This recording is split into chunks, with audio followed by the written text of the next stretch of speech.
Selamat siang Ibu, terima kasih atas waktu dan kesempatan yang diberikan kepada kelompok kami, 5. Kami akan menjelaskan tentang analogi romantik, metafora, dan mimesis. Saya atas nama Franciscus Emmanuel Zimadi, NIM 221200024. Saya Kata, NIM 22120021. Saya Salomo Kamata, NIM 2212002. Saya Benedetta Kopran, NIM 2211. Baik, kami akan menjelaskan yang pertama, analogi romantik. Analogi ini menekankan karya arsitektur harus mampu mengunggah tanggapan emosional dalam diri si pengamat. Hal ini dapat dilakukan melalui dua cara, yaitu dengan menimbulkan asosiasi atau mengambil rujukan dari bentuk-bentuk alam dan masa lalu yang akan mengubah emosi pengamat, atau melalui pernyataan yang dilebih-lebihkan atau pengamatan kontras, kurang, bentuk yang tidak biasa yang mampu mengunggah perasaan takut, khawatir, kagum, dan lain-lain. Jika ditinjau dari perspektif lain, analogi ini merupakan karya seni, jadi arsiteknya adalah seniman, sehingga ide peranannya menjadi penting. Berikut Le Corbusier, seorang tokoh arsitek ternama, menggunakan analogi romantik dalam mengeluarkan tanggapan emosional dari dalam dirinya melalui bangunan-bangunan. Penerapan ilmu geometri matematika sebagai dasar penting bagi Le Corbusier dalam pengambilan keputusan. Teori ini dapat dilihat pada bangunan Saint-Keppel, bentuk geometris pada dinding dan atap bangunan dengan bentuk kurva yang geometris tersebut. Le Corbusier memperlihatkan suatu teknik pencahayaan interior bangunan yang baik melalui kombinasi seluruh bukaan atau jendela lateral. Ekspresi tersebut dinyatakan sebagai berikut. Yang pertama, bentuk struktur dari kapel, satu bentuk yang brutal atau brutalis dengan penggunaan bahan-bahan beton diekspos, menimbulkan kesan kasar, tidak selesai, kontras, dan polos tanpa warna. Yang kedua, lukisan-lukisan pada dinding bangunan dengan permainan sinar di dalam bangunan yang mempengaruhi efek visual suatu lukisan. Berikut arsitektur dengan permainan tiga elemen utama arsitektur, yaitu atap, dinding, dan lantai. Contoh karya arsitektur dengan pendekatan analogi romantik. Yang pertama, Saint-Keppel, karya Le Corbusier, yang saat ini banyak sekali dimiripkan dengan bermacam-macam objek seperti telapak tangan yang membuka seolah berdoa, atau juga seperti kapal laut, bentuk bebek, topi pelukis, dan masih banyak lagi. Akan tetapi arti bangunan tersebut ternyata berbeda dengan apa yang dimaksud dari Le Corbusier sendiri. Rothbard menuturkan bahwa inspirasi dari Saint-Keppel ini berasal dari sebuah cangkang kepiting yang secara tidak sengaja ditemukan oleh Le Corbusier pada saat sedang berjalan-jalan di Pulau Long Island. Notre Dame du Haut-Rochem adalah suatu kapel atau gereja kecil yang terletak di kota Rochem, kurang lebih 300 km sebelah timur kota Paris. Notre Dame juga terletak dalam sebuah kompleks yang di dalamnya terdapat restoran dan tempat bermain anak-anak.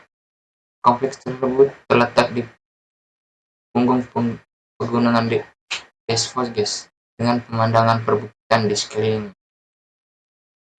Bentuk arsitektur Saint-Keppel cukup kontroversial. Bentuknya sangat berbeda dengan bentuk-bentuk kapel atau gereja pada lazimnya. Dilihat sepintas, Saint-Keppel terlihat seperti sebuah kapel. Di Notre Dame tersebut banyak menimbulkan perspektif dari orang yang melihatnya. Ada di antaranya yang menginterpretasikan dengan bentuk kapal, topi Italia, burung merpati, tangan orang yang sedang berdoa, bahkan ada yang mengatakan mirip seorang ibu dan anaknya. Bentuk Saint-Keppel merupakan komposisi bidang-bidang lengkung seperti kurva dan kombinasi posisi ketebalan dinding yang bervariasi sehingga secara keseluruhan bangunannya terlihat seperti masa seni patung skulptur. Saint-Keppel mempunyai dengan bentuk dan letak yang bervariasi, susunannya yang tidak teratur. Ukuran besar jendela tidak sebanding ketebalan dindingnya, yang sebagian alam mencapai 2 meter.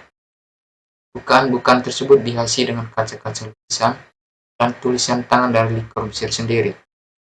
Hasil pencahayaan yang diisikan remang-remang yang terpencar dari lubang-lubang yang kecil.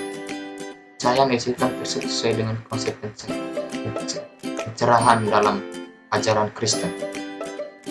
Dengan bentuk yang tidak lazim dan unik, untuk ukuran sebuah bangunan kapel atau gereja kecil adalah sebagian orang yang mengatakan bahwa Chapel merupakan bangunan postmodern awal. Tidak mengherankan jika Chapel merupakan prestasi arsitektural yang tergolong paling gemilang dalam era akhir abad ke-20. Yang kedua, BMW Central Building, karya Zaha Hadid. BMW Central Building terletak di Jerman, terdiri dari ground floor yang sebagian besar dipenuhi karyawan pabrik dan first floor yang sebagian besar dipenuhi karyawan BMW. Area bangunan seluas 25.000 meter persegi dikembangkan dengan pola radial yang sesuai kondisi perusahaan BMW yang bergerak dinamis. Bangunan ini memiliki suatu masa sentral dan 3 masa berbentuk merupakan ruang. Konsep bangunan dapat dianalogi sebagai analogi romantik karena menimbulkan kesan eksklusif, kompeten, dan canggih.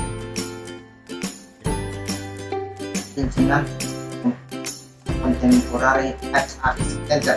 Bangunan seluas 11.000 kaki ini berfungsi sebagai galeri pendidikan seni anak, tempat pertunjukan seni, dan dilengkapi dengan toko buku dan kafe. Bangunan ini memiliki analogi romantik karena bentuknya yang dinamis seperti puzzle dengan perbedaan level, tingkat kompleksitas dan kontradiksi bangunan itu cukup tinggi dibanding sekitar. Hal ini merupakan salah satu indikator bahwa CAC merupakan bangunan postmodern. Metafora adalah suatu gaya yang berkembang pada zaman postmodern.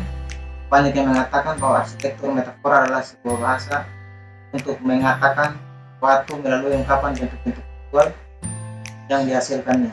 Berikut ini merupakan pengertian konsep metafora menurut para ahli. Anthony C. Metafora adalah suatu cara memahami suatu hal seolah hal tersebut sebagai suatu hal yang lain sehingga bisa mempelajari pemahaman yang lebih baik dari suatu topik dalam pembahasan. Singkatnya adalah menerangkan suatu subjek dengan subjek lain dan berusaha melihat suatu subjek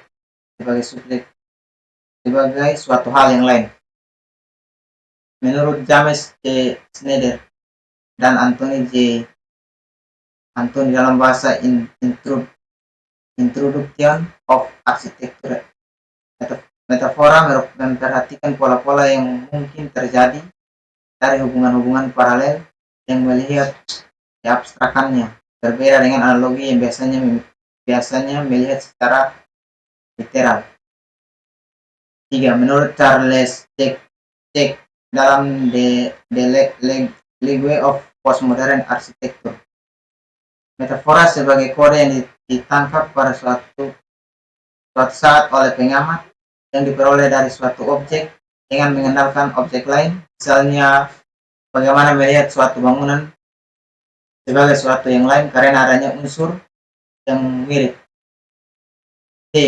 Menurut Geoffrey Rothbard, metafora pada arsitektur ialah suatu metode kreativitas yang ada pada desain spektrum sang perancang.